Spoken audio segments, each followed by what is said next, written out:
이제 다 같이 일어나셔서 오늘도 우리를 불러 예배케 하신 하나님께 감사하며 함께 사도신경으로 우리의 신앙을 고백하겠습니다. 나는 전능하신 아버지 하나님 천지의 창조주를 믿습니다. 난 그의 유일하신 아들 우주 예수 그리스도를 믿습니다. 그는 성령으로 잉태되어 동정녀 마리아에게서 나시고 본디오 빌라도에게 고난을 받아 십자가에 박혀 죽으시고 장사된 지 사흘 만에 죽은 자 가운데서 다시 살아나셨으며 하늘에 오르시어 전능하신 아버지 하나님 우편에 앉아 계시다가 거기로부터 살아있는 자와 죽은 자를 심판하러 오십니다. 나는 성령을 믿으며 거룩한 공교회와 성도의 교제와 죄를 용서받는 것과 몸의 부활과 영생을 믿습니다. 아멘.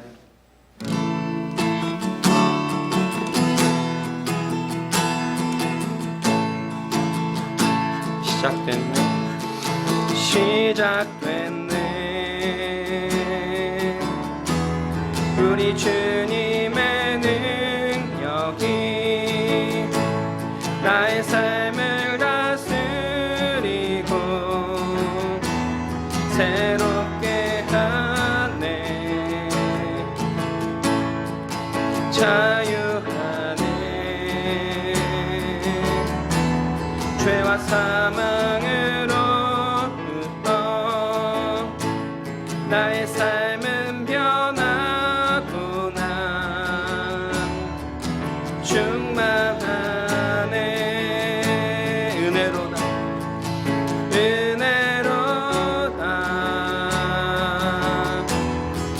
주의 은혜 한량없는 주의 은혜 은혜로다 주의 은혜 변함없는 신실하신 주의 은혜 시작됐네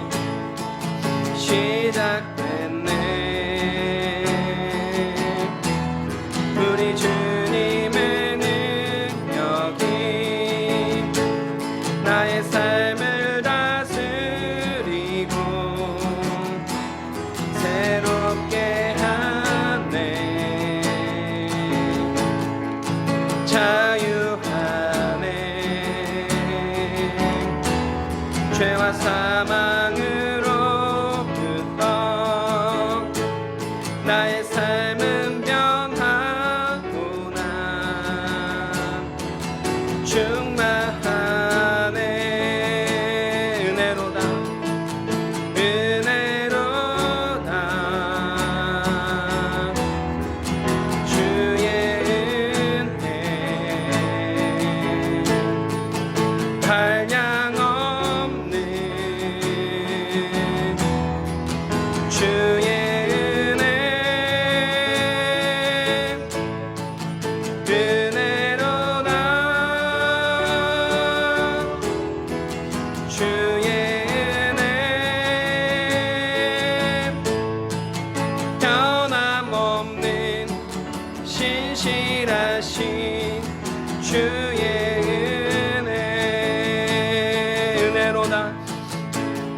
우리들의 밝은 예수 우리들의 밝은 빛 은혜와 긍휼을 베푸시는 주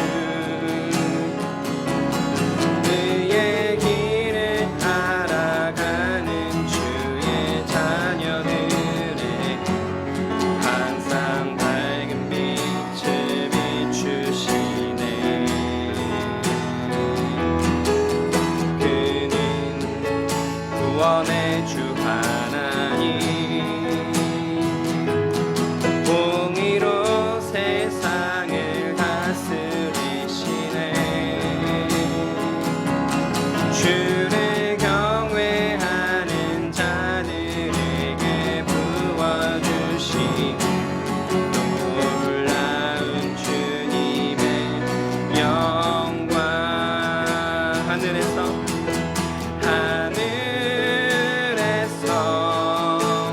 찬란하게 빛나는 주의 영광 이 땅에 오셨네 어둠을 밝히고 새 생명 주시네 영원히 빛나는 나의 예수님 높이 영광과 찬양 받으실 그 이름 경배합니다 슬픔을 거두고 내게 자유 주시네 기쁨의 노래를 영원한 나의 빛 예수께 예수 우리들의 밝은 빛 예수 우리들의 밝은 빛 은혜와 긍휼을 베푸시는 주 그의 길을 따라가는 주의 자녀들의 항상 밝은 빛을 비추시네 그는 구원의 주 하나님 공의로 세상을 다스리시네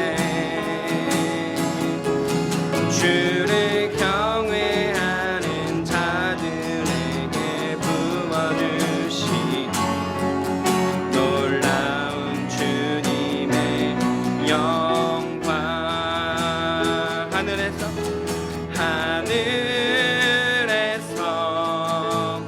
찬란하게 빛나는 주의 영광 이 땅에 오셨네 어둠을 밝히고 새 생명 주시네 영원히 빛나는 나의 예수님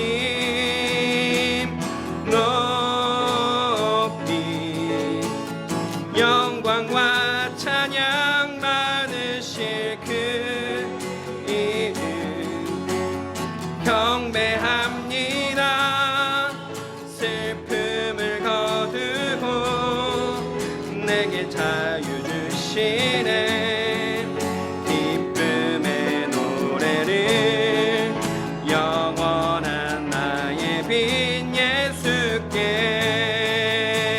하늘에서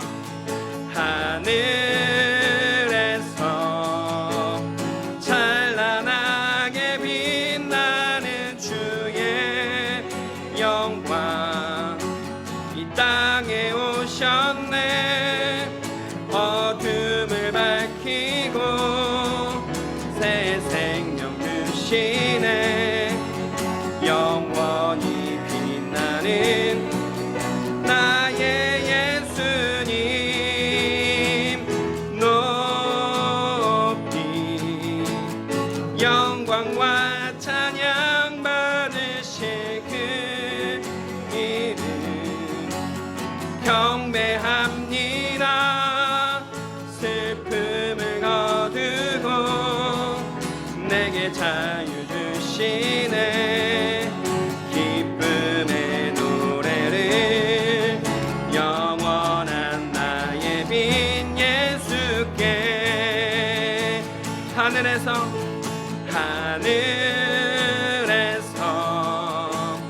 찬란하게 빛나는 주의 영광 이 땅에 오셨네. 어둠을 밝히고 새 생명 주시네. 영원히 빛나는 나의 예수님 높이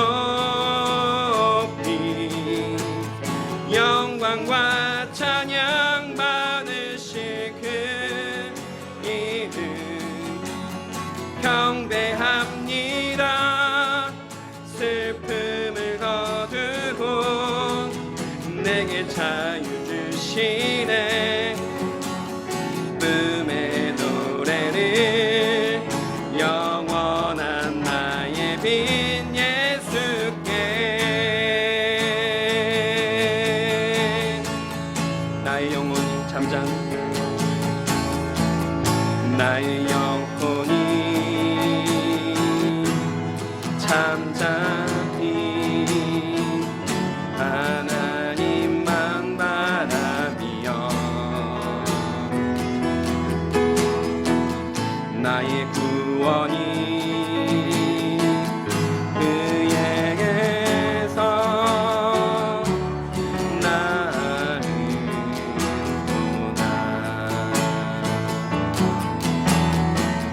나의 영혼아 잠잠히 하나님만 바라라. 나의 소망이 너에게서 나는구나.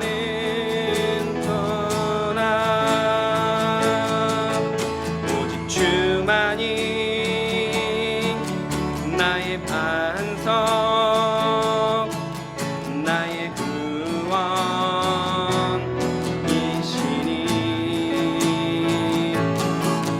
오직 주만이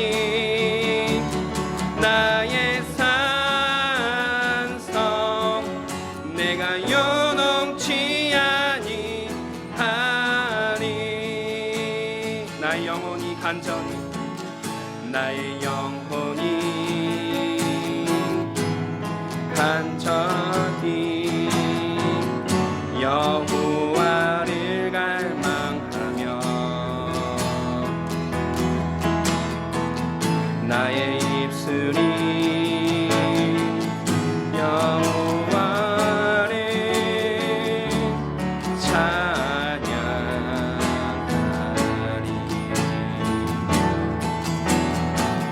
나의 영혼이 즐거이 여호와를 따르리니. 나의 평생에 여호와를 송축하리. 오직 주만이 나의 반석 나의 구원이시니.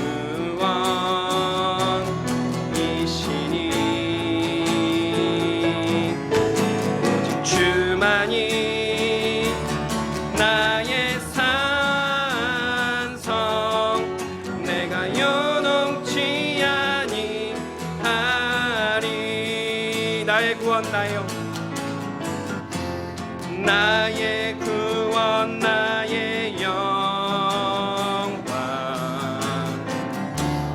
하나님께 있으니. 내 힘의 반석과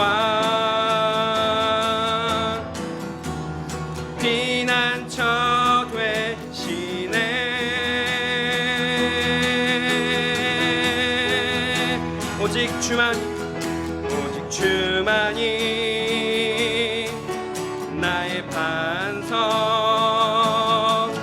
나의 구원이시니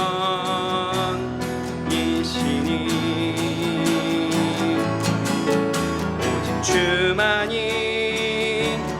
나의 산성, 내가 요동치 아니하리.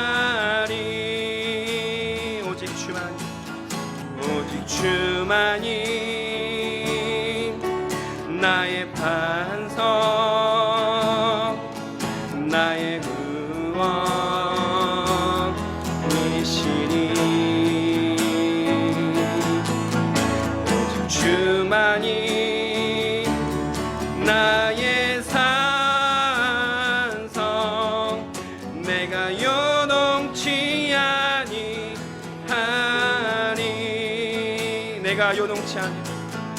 내가 요동치 아니하리.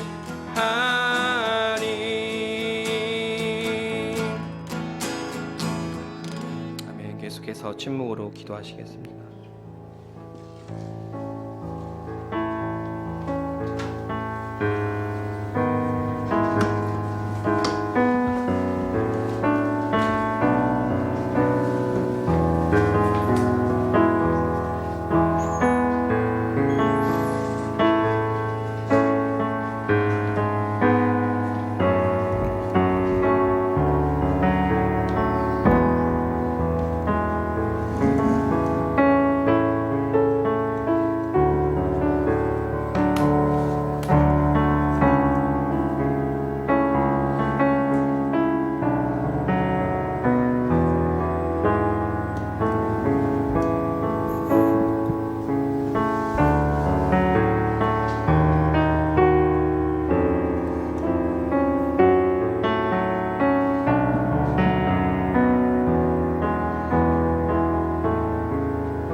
아버지 감사합니다. 오늘도 우리를 예배 가운데로 불러주셔서 감사합니다.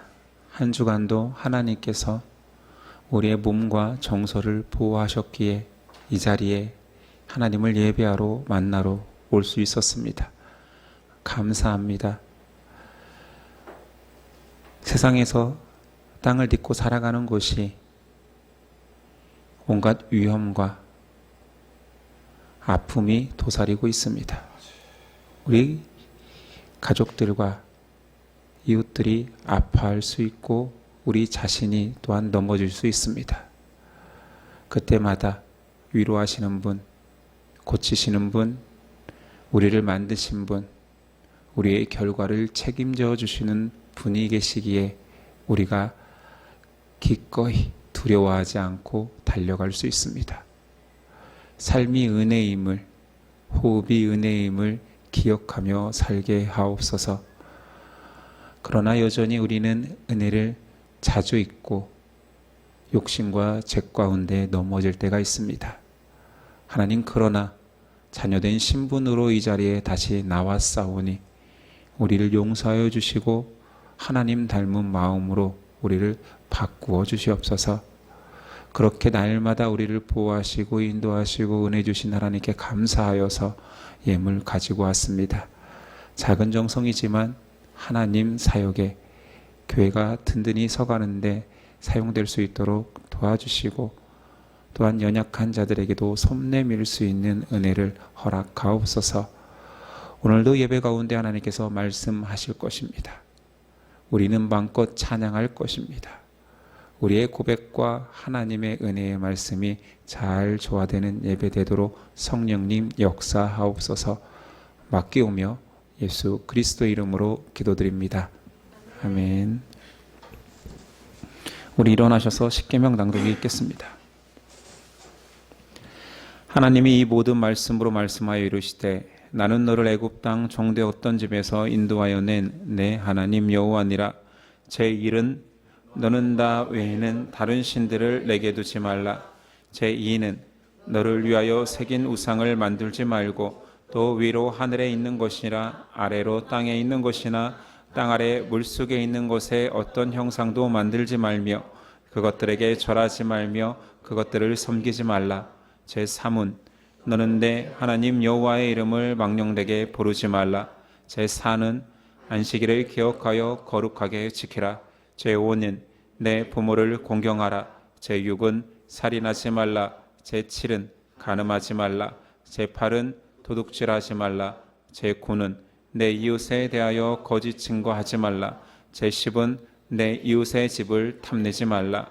예수께서 이르시되 내 마음을 다하고 목숨을 다하고 뜻을 다하여 주 너의 하나님을 사랑하라 하셨으니 이것이 크고 첫째 되는 계명이요 둘째도 그와 같으니 내 이웃을 내 자신같이 사랑하라 하셨으니 이 두 계명이 온 율법과 선지자의 강령이니라. 아멘.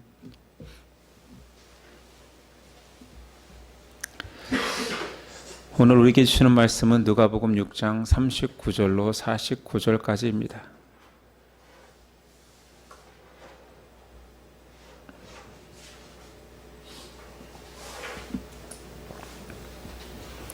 누가복음 6장 39절에서 49절까지 저 여러분들이 한 절씩 교독하겠습니다. 6장 39절입니다. 또 비유로 말씀하시되 맹인이 맹인을 인도할 수 있느냐? 둘이 다 구덩이에 빠지지 아니하겠느냐?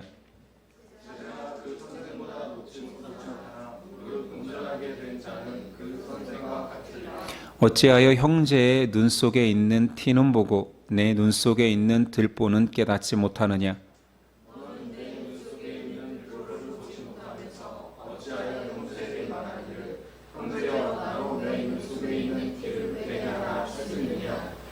가는 자여 먼저 내 눈 속에서 들보를 빼라. 그 후에야 네가 밝히고 내 눈 속에 있는 티를 빼라. 못된 열매 맺는 좋은 나무가 없고 또 좋은 열매 맺는 못된 나무가 없느니라.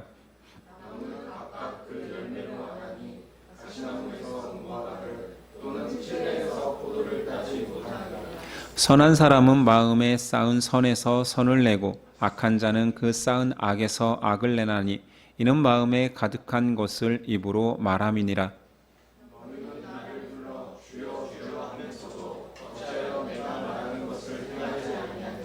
내게 나와 내 말을 듣고 행하는 자마다 누구와 같은 것을 너희에게 보이리라.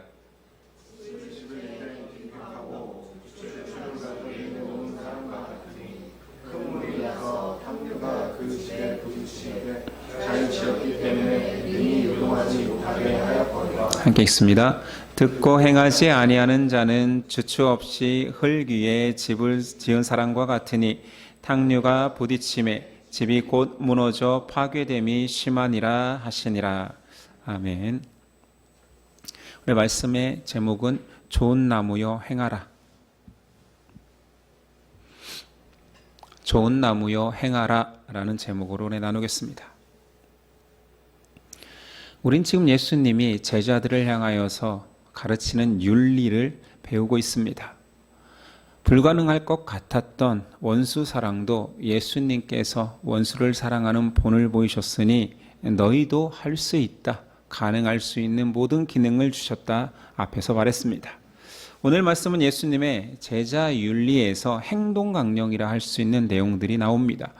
첫 번째는 금지 조항이 나오고 두 번째는 실천 조항이 하나씩 등장합니다. 첫 번째 금지 조항은 비판하지 말라입니다. 예수님께서 비판하지 말아야 될 이유를 세 가지 비유를 통해서 설명하십니다. 첫 번째는 소경이 소경을 인도할 수 없다는 비유입니다. 39절. 또 비유로 말씀하시되 맹인이 맹인을 인도할 수 있느냐? 둘이 다 구덩이에 빠지지 아니하겠느냐?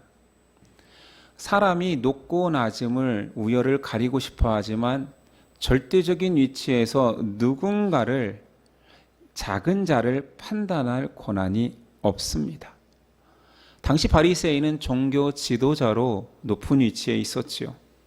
그런데 그 종교 지도자의 높은 위치에서 사람들을 인도하는 모습을 보며 예수님께서 그들이 맹인이다. 맹인이 맹인을 인도하는 위험천만한 상황이다 말하는 것입니다. 예수님 비판하지 말아야 될 두 번째 비유로 제자가 온전케 되어도 선생과 같을 뿐이라는 비유를 하십니다. 40절. 제자가 그 선생보다 높지 못하나 무릇 온전하게 된 자는 그 선생과 같으리라. 이 말씀을 잘못 오해하면 제자가 열심내면 스승인 예수와 같이 온전하여 질 수 있다라고 읽기 쉽습니다. 실제로 이렇게 설교하는 분도 있더라고요. 그렇다면 문맥상 이 문장은 굉장히 맞지 않습니다.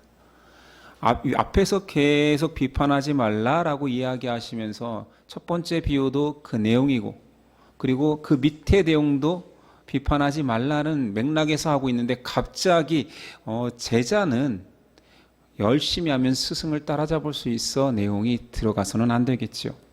그러니 이것은 어떻게 의역해야 되냐면, 제자가 열심낸다 한들 그 스승의 수준에 미칠 뿐이다. 무슨 말을 하고 싶은 걸까요? 바리새인의 제자들이 뛰어나게 온전해진다 한들 그 바리새인의 제자일 뿐이라는 뜻입니다. 전혀 느낌이 다르지요? 영적으로 무지한 종교 지도자들의 지도를 받은 제자들 또한 바리새인 스승의 수준을, 영적 수준을 넘지 못한다라는 말입니다. 바리새인도 그 제자들도 영적 무지 속에서 산다라는 비유지요.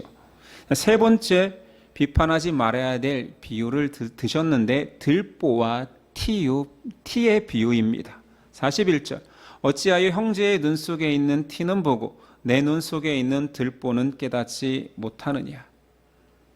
사람이 연약하지요. 모두 다 눈에 티가 있습니다. 그렇죠? 티라고 표현하면 먼지일 수도 있고요.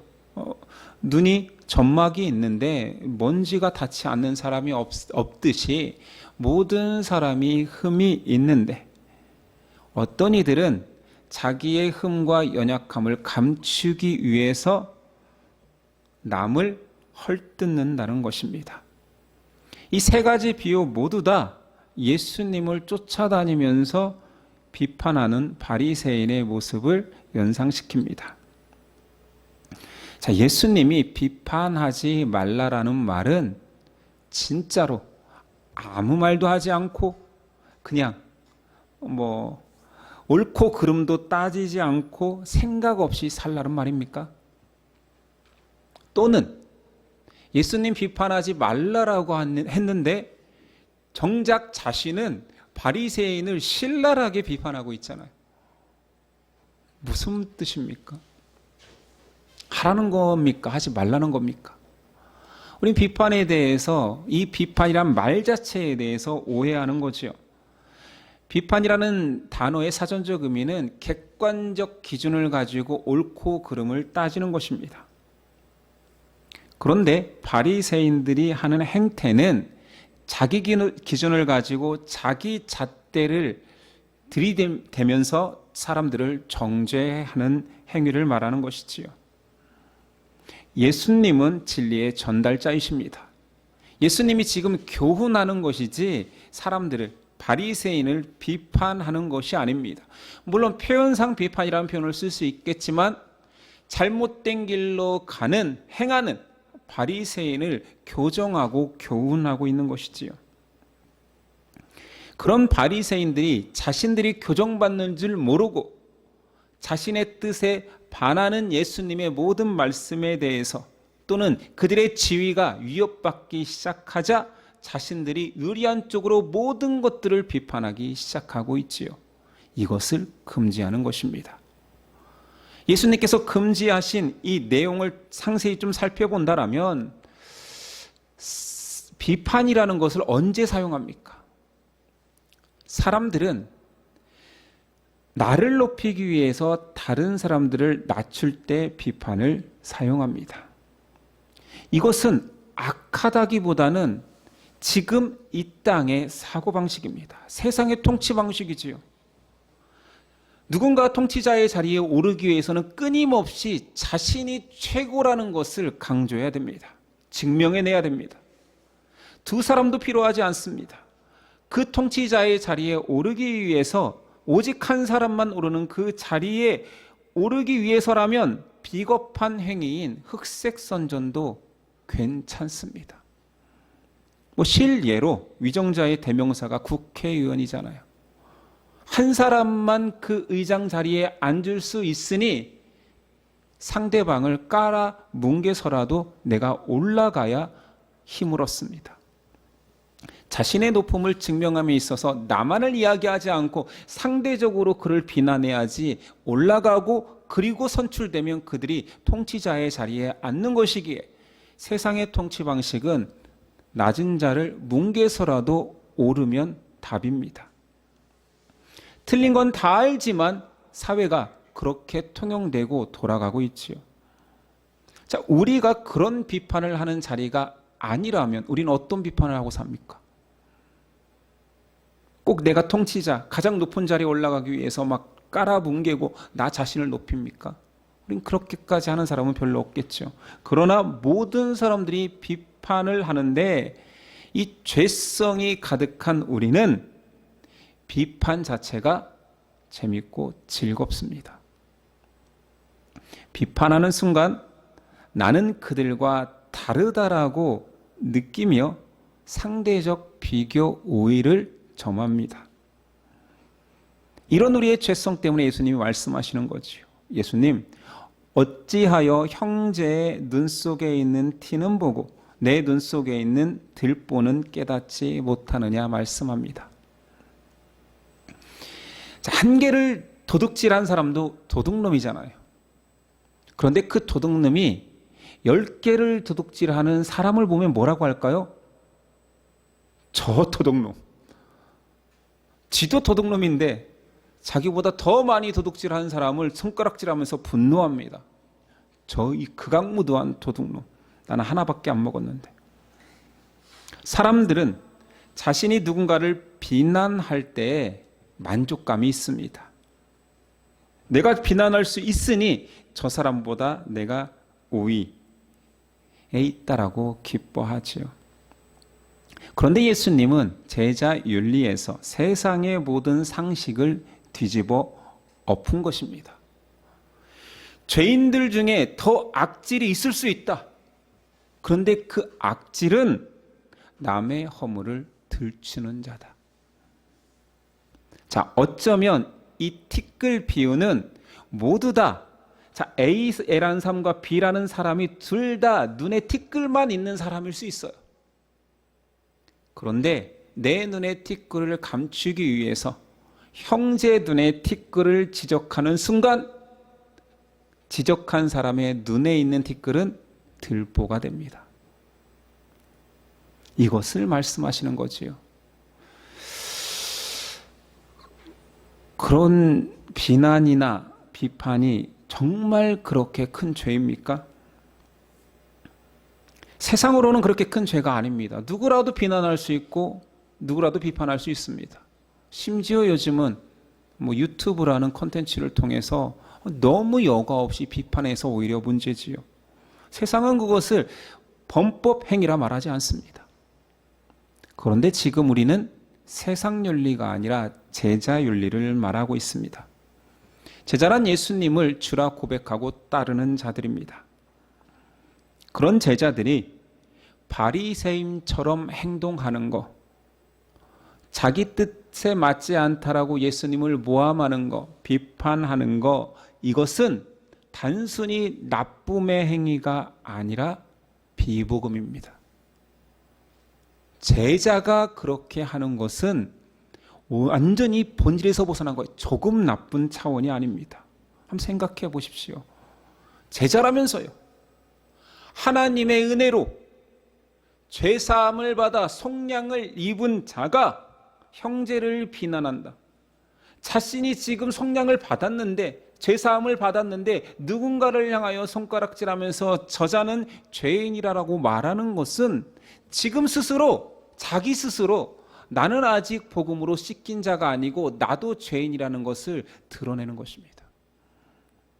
그런 단순히 나쁨이 아니라 무서운 복음이 들어가지 않은 속성을 드러낸 거예요. 로마서 바울은 이렇게 말합니다. 2장 1절. 그러므로 남을 판단하는 사람아, 누구를 막론하고 네가 핑계하지 못할 것은 남을 판단하는 것으로 내가 너를 정죄함이니 판단하는 네가 같은 일을 행함이니라. 14장 10절에도 이렇게 말하지요. 네가 어찌하여 네 형제를 비판하느냐, 어찌하여 네 형제를 업신여기느냐, 우리가 다 하나님의 심판대 앞에 서리라. 형제의 티끌을 지적하는 그 순간 할 수 있죠. 우리는 뭐 그 재밌어하는, 희열을 느끼는, 비교 우위를 느끼는 그런 죄인이라니까요. 그런데 이게 왜 극악무도한 죄로 변질될 수 있냐면 사함받은 자이기 때문입니다.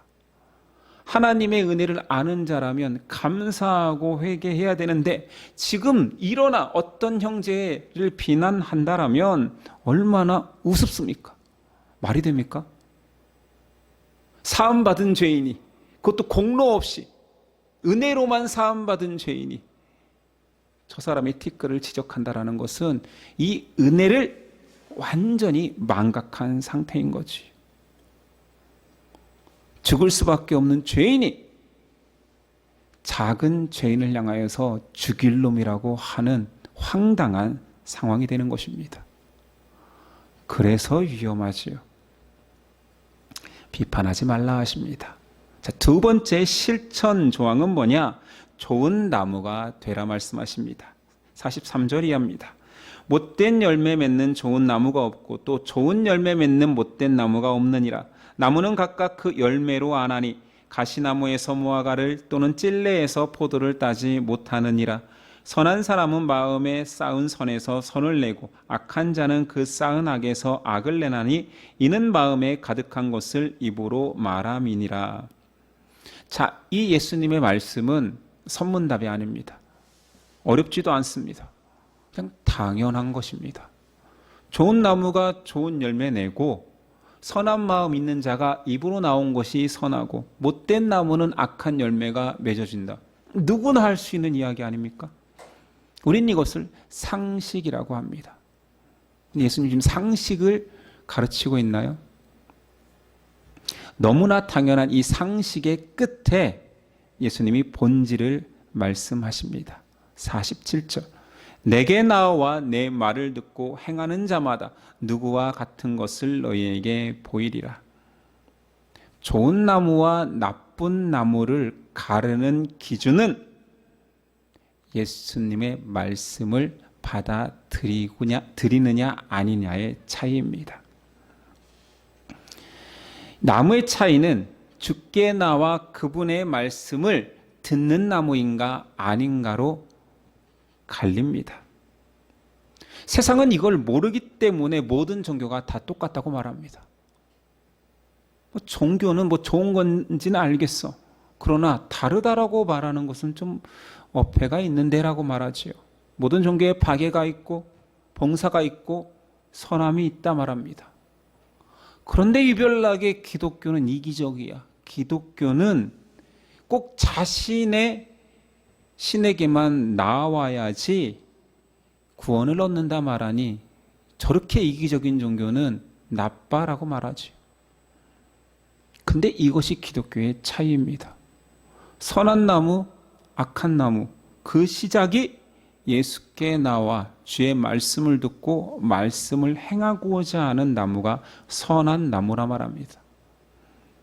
세상이 우리를 그렇게 비판해도 우리는 이 진리를 놓치지 않아야 되는데 안타깝게도 세상이 자꾸 비난하니까 기독교인들이 위축이 되어서 그래 이 정도야 우리가 덜 욕먹을 수 있도록 하나님의 영광을 덜 가릴 수 있도록 그저 이 정도는 받아주자라고 하는 사람들이 있습니다.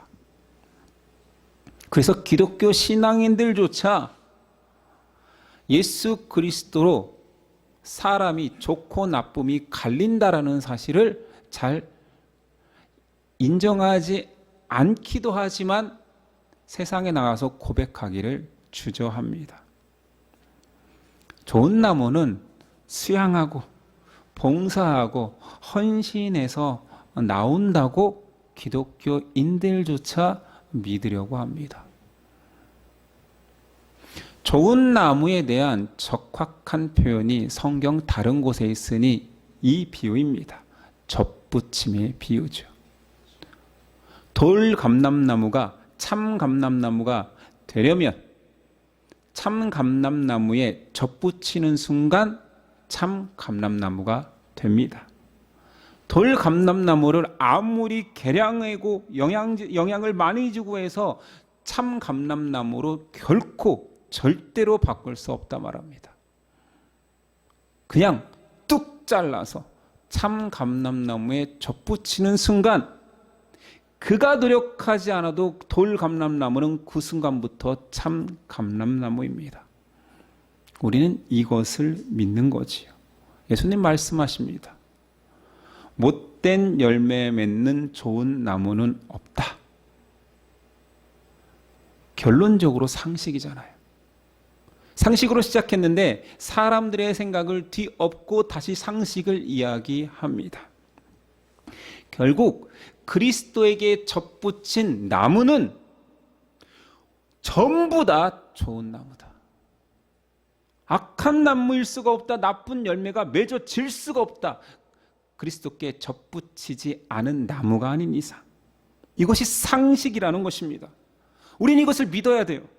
당연하게 받아들여야 돼요. 근데 예수 믿었어. 나 예수님 믿게 되었어. 예수님의 사람이 되었어. 그러면 내 안에서는 선한 것만 나올 수밖에 없어. 이게 상식이야. 왜냐하면 나는 이제 예수 나무거든요. 예수 나무라고 고백하는데 내가 욕심도 좀 부리고 나중에는 변하겠지라고 생각하는 것 자체가 비상식인 거예요. 내 안에 선한 열매가 나오는 것들이 자랑스러운 것도 아니고 그냥 당연한 거예요. 이것을 우리는 또한 상식이라고 합니다. 그러니까 기독교인의 상식과 세상의 상식이 다르고 기독교인들조차 이 영적 상식을 세상의 상식으로 대체하려고 하는 것입니다. 열심히 신앙하는 사람만 좋은 열매가 맺을 거라고 생각하는 거지. 교회 안에 예수 믿는 사람은 많지만 그 중에서 특별한 사람만 좋은 열매를 맺는다라고 착각하는 거죠. 이건 넌센스예요. 상식이 아닙니다. 자, 오늘 말씀의 금지 조항으로 비판하지 말라와 실천 조항으로 좋은 나무가 되라는 이 두 가지를 마지막에는 한 주제로 연결합니다. 48절이야. 집을 짓되 깊이 파고 주초를 반석 위에 놓은 사람과 같으니 큰 물이 나서 탕류가 그 집에 부딪히되 잘 지었기 때문에 능히 요동하지 못하게 하였거니와 듣고 행하지 아니하는 자는 주추 없이 흙 위에 집 지은 사람과 같으니 탕류가 부딪힘에 집이 곧 무너져 파괴됨이 심하니라 하시니라. 기초가 예수가 아니면 아무리 수양한다 한들 자신을 높이는 비판자가 될 것이라 말하고 있습니다. 예수를 기초로 삼은 자만이 좋은 나무가 된다 말합니다. 그런데 마지막 이 비유에서도 재밌는 것은 바람이 불고 파도가 치기 전까지는 그의 본질이 드러나지 않습니다. 그러니까 세상에서 좋은 호인, 누가 봐도 좋은 교인 같은데 그가 실패하고 좌절하고 치부가 드러나고 공격당하는 순간 정체가 드러난다는 거지. 바리새인들은 예수님 오기 전까지 이스라엘 사회에서 가장 존경받던 사람들입니다. 그런데 사회의 가치, 영적 가치를 전복시키는 진리의 태풍과 같은 예수님이 확 불어오니 그들의 상태가 탄로난 거지. 만약 우리가 누가 보기에도 괜찮은 신앙인처럼 보인다면 진실로 좋은 나무이거나 아니면 아직 바람이 불지 않아서 그렇습니다. 아직 안 아프고 아직 안 다치고 아직 안 망했기 때문에 괜찮아 보이는 거지. 그의 뿌리가 어디에 뿌리 내리고 있는지 폭로 당할 일이 없는 거예요. 그런데 인생의 작은 시련 앞에 얼마나 많은 사람들이 자신이 폭로당합니까? 저 여러분들이 그런 상황에서 망했습니다, 그러나 괜찮습니다라고 간증할까요? 아니면 나를 아는 사람들 사이에서 도망칠까요? 거의 다 도망치겠죠. 그 알량한 자존심 때문에. 제자 베드로처럼 뛰쳐나가겠지요. 바람이 불고 파도가 쳐도 흔들리지 않는 사람은 예수 반석 위에 기초를 둔 사람들입니다. 예수님은 제자들에게 이 땅에서 제자의 존재 방식을 가르쳐 주기 위해서 이 말씀을 길게 하신 것입니다. 결론적으로 너희는 말을 아끼고 사람들을 비판하는 입술이 되지 말라라고 말하는 것이 아니라 예수의 기초를 두고 내 말씀에 거하는 자가 은쟁반의 옥구슬처럼 복음의 소리가 난다는 겁니다.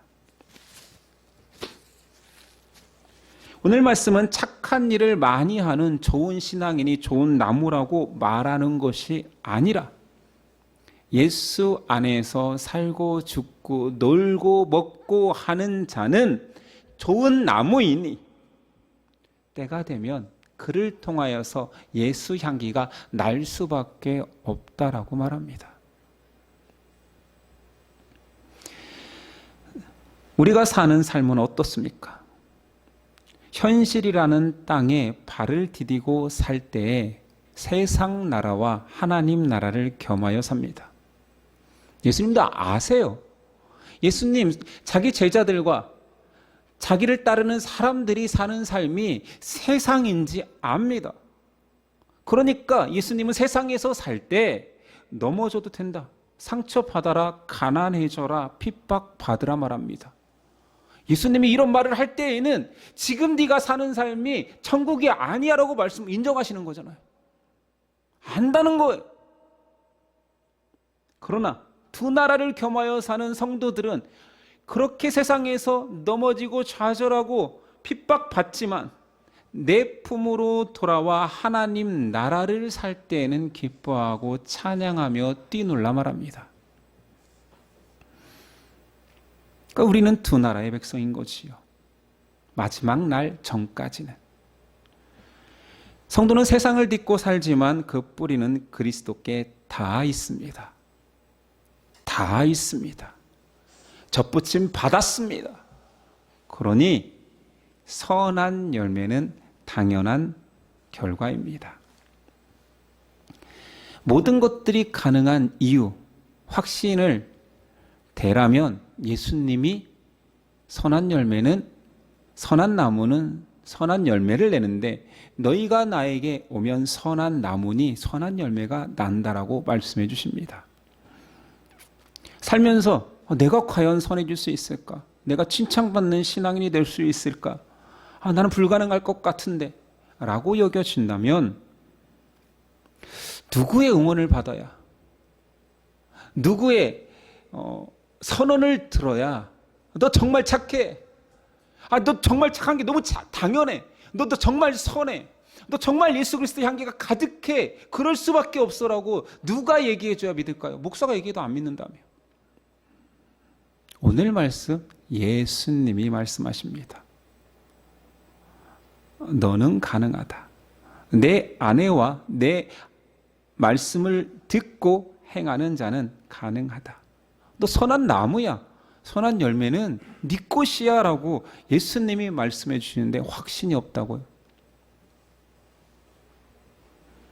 많은 사람이 확신 없으니 예수님이 이런 지적도 하는 것입니다. 46절. 너희는 나를 불러 주여 주여 하면서도 어찌하여 내가 말하는 것을 행하지 아니하느냐. 신앙인들이 계속 될지 안 될지 예수님과 힘겨루기를 합니다. 예수님 된다. 너 되게 내가 만들어 놨다 하는데 안 됩니다. 아직은 아닙니다. 하기 싫기도 하지만 제가요? 저 사람도 안 되고 저 사람도 안 되고 저 성도도 안 되고 저 집사님도 안 되는데 제가요? 저도 뭐 안 되는 게 당연한 거 아닙니까? 당연한 게 비상식입니다. 예수 사람이잖아요. 예수님께서 된다 하시는데 안 된다. 굉장히 불경한 거 아닙니까?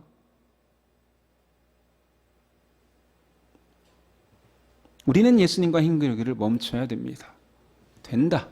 나를 통해서 선한 열매 딸 수 있다. 나를 통해서 수많은 사람들이 주의 유익을 누리게 할 수 있다라고 믿으십시오. 믿음을 가장 귀히 여기는 신앙인들이 믿음이 없어요. 우리는 믿음으로 완전하여집니다. 믿음이 지금은 우리가 갈등하는 상황이지만 우리가 해야 할 일은 믿음을 신뢰하고 내가 항복하면 됩니다. 그럼 우리 날로 새로워질 거거든요. 성경은 우리의 모습을 지금 완전해진다 하지 않고 마지막 날 완성될 거라 말합니다. 그러니 희망차잖아요. 오늘보다 내일, 올해보다 내년 더 그리스도를 닮아갈 거고 우리는 완전하여질 것이니까요. 예수님이 2000년 전에 신자들에게 그 완전하여질 세상에 만들어질 하나님 나라를 선포하고 가셨습니다. 나를 믿는 자 세상을 딛고 살지만 그의 나무의 뿌리는 예수다. 예수 양분을 먹고 선한 나무로 자라가고 아무리 악한 세상에서도 그리스도 향기를 발할 수 있다라고 말합니다.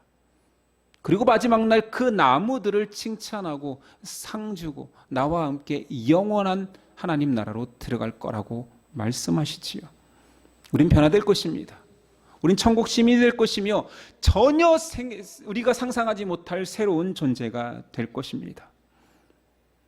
지금 내 이름 석자 세상에 알리려고 세상의 방식대로 내가 높아지기 위해서 남을 낮추는 그런 비판하는 행위를 멈춰도 됩니다.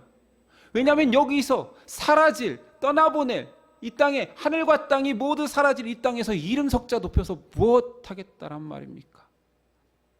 우리는 새 하늘과 새 땅에서 새 이름을 받아 영원히 누리게 될 사람들 아닙니까? 우리는 선한 나무입니다. 이것을 믿으십시오. 인정하십시오. 우리는 그냥 가만히만 있어도 선한 열매를 맺을 수밖에 없는 종자가 되었습니다. 오히려 선한 나무가 선한 열매를 맺지 않으려고 발버둥 치는 것이 더 힘든 신앙생활인 거예요. 우리 그냥 상식대로 영적 상식을 신뢰하고 선한 나무로서 선을 어렵지 않게 행하는 저와 여러분 되었으면 좋겠습니다. 기도하겠습니다.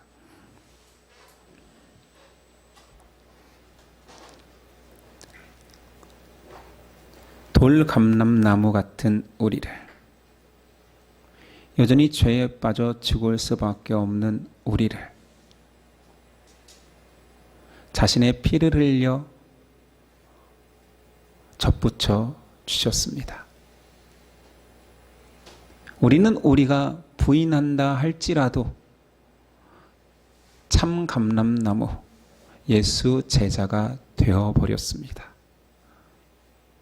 우리가 너무 애쓰고 수양하지 않아도 우리의 삶은 예수 닮은 향기가 가득한 열매가 될 것입니다. 안 믿고 부인하고 그렇게 안 살려 발버둥 치지만 않는다면 선한 나무인 우리는 선을 행하는 것이 가장 편하고 자연스러운 일입니다. 우리 예심의 형제 자매들이 제가 선한 나무로 순종하여 행할 수 있도록 자연스러움을 허락하옵소서. 이 모든 은혜를 허락하신 예수 그리스도의 이름으로 기도드립니다. 아멘. 일어나서 결단 찬송 드리겠습니다.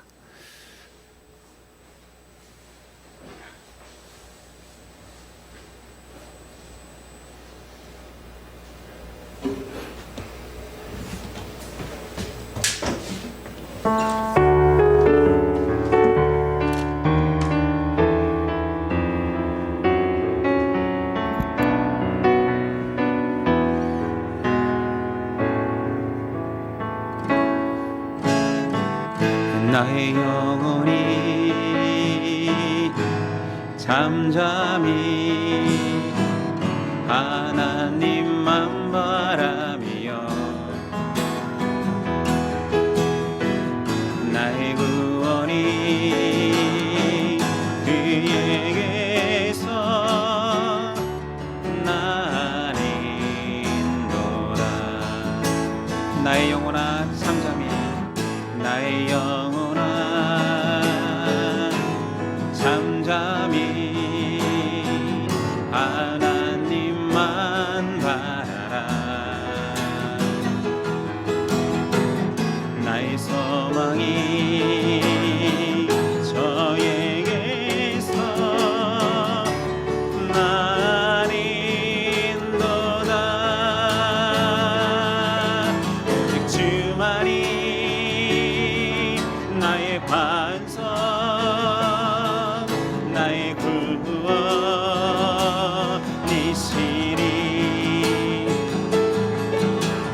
주만이 나의 산성 내가 여동치 아니하리. 나의 영혼이 간절히 나의 영혼이 간절히 여호와를 갈망하며 나의 입술이 여호와를 찬양하리. 나의 영혼이 즐거이 나의 영혼이 즐거이 여호와를 따르리니 나의 평생에 여호와를 성축하리. 오직 주만이 나의 반석 나의 구원이시니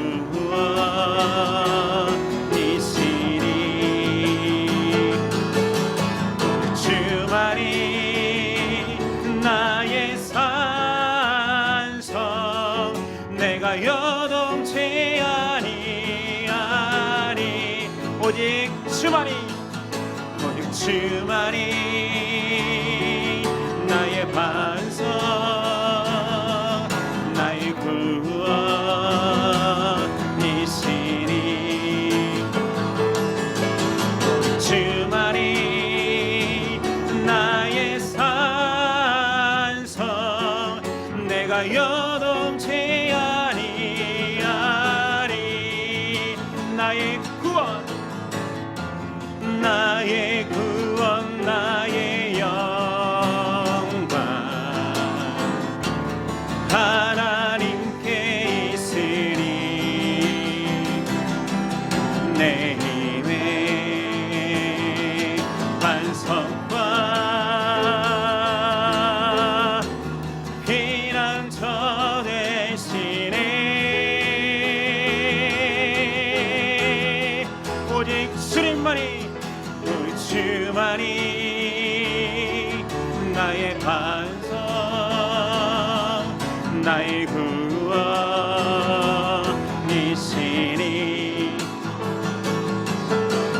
주만이 나의 산성 내가 여동치 아니하리. 오직 주님만이 오직 주만이 나의 반석 나의 구원이시니 주님이 나의 산성 주만이 나의 산성 내가 여동치 아니하리. 내가 여동치 아니하리. 내가 여동치 아니하리. 내가 여동치 아니하리. 내가 여동치 아니하리.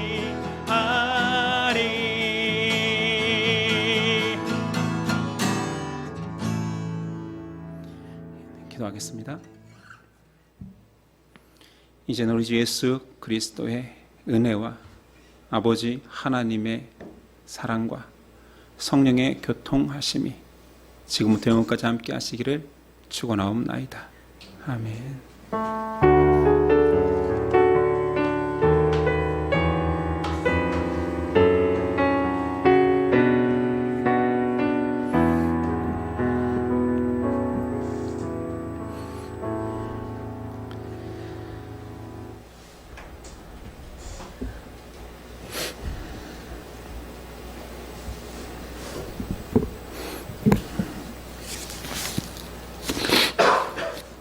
우리 옆 사람과 인사했으면 좋겠습니다. 당신은 좋은 나무입니다.